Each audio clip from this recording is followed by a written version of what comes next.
জুলাই গণঅভ্যুত্থানের সম্মুখভাগের যোদ্ধা ও ইনকিলাব মঞ্চের আহ্বায়ক শরীফ ওসমান হাদির ওপর হামলার ঘটনার পর জাতীয় নাগরিক পার্টিকে ঘিরে আবারও সামনে এলো বড় একটি দুঃসংবাদ।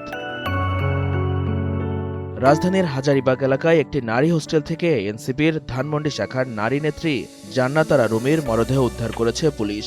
18 ডিসেম্বর বৃহস্পতিবার সকালে জিগাতলা কাঁচা বাজার সংলগ্ন ওই ছাত্রীবাস থেকে মরদেহ উদ্ধার করে ময়নাতদন্তের জন্য ঢাকা মেডিকেল কলেজ হাসপাতালের মর্গে পাঠানো হয়। পুলিশ জানায়, জান্নাত আরা রুমি জাতীয় নাগরিক পার্টির ঢাকা মহানগর দক্ষিণের সমন্বয় কমিটির যুগ্ম সমন্বয়কারী হিসাবে দায়িত্ব পালন করছিলেন। তিনি নওগাঁ জেলার পত্নীতলা উপজেলার বাসিন্দা।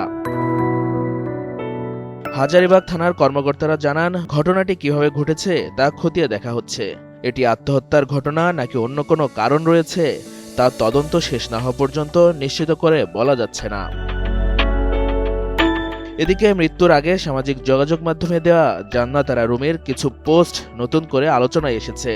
তার ভেরিফাইড ফেসবুক প্রোফাইলে সবশেষ এক স্ট্যাটাসে তিনি ওসমান হাদির সুস্থতা কামনা করে লেখেন, ইয়া আল্লাহ, হাদি ভাইকে আমাদের খুব দরকার। একদিন আগের আরেকটি পোস্টে একটি ছবি যোগ করে তিনি লেখেন, একদিন ভোর হবে, সবাই ডাকাডাকি করবে, কিন্তু আমি উঠব না, কারণ আমি ভোরে উঠি না। উল্লেখ্য, পলাতক স্বৈরশাসক শেখ হাসিনার ফাঁসির রায়ের দিন দুপুরে ধানমন্ডিতে জয় বাংলা স্লোগান দেওয়ার অভিযোগে এক নারীকে মারধরের ঘটনায় জান্নাত আরা রুমি আলোচনায় আসে। প্রত্যক্ষদর্শীদের ভাষ্য অনুযায়ী ধানমন্ডি 32 নম্বরে শেখ মুজিবুর রহমানের বাড়ির সামনে স্লোগান দেওয়াকে কেন্দ্র করে ওই নারীকে মারধর করা হয়। পরে পুলিশ তাকে উদ্ধার করে নিয়ে যায়।